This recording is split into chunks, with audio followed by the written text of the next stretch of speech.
The banking sector and wider financial markets are bracing for the impact of the Central Bank of Egypt's surprise decision last Thursday to cut key policy rates by 200 basis points, with attention now focused on how the move will affect savings returns, lending costs, the government debt instruments.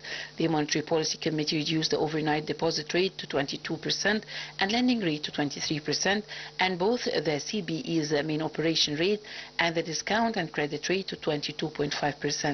These benchmark rates, known as the corridor, are the primary indicator of short-term interest rate movements in the Egyptian pound. In an immediate response to the decision, yields on variable rate savings certificates and certain loan products directly linked to the corridor declined automatically by 2%.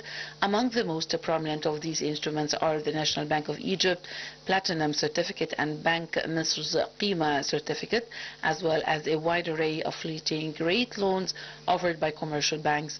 Mohammed Al-Itribi, chairperson of the NBE, confirmed that the bank's Assets and Liabilities Committee would meet to review rates on savings products in light of the CBE's policy shift. Bank Misr announced that its own LCO committee would also convene today to elevate adjustments to its certificates and lending products. The impact of the rate cut is not confined to the banking sector.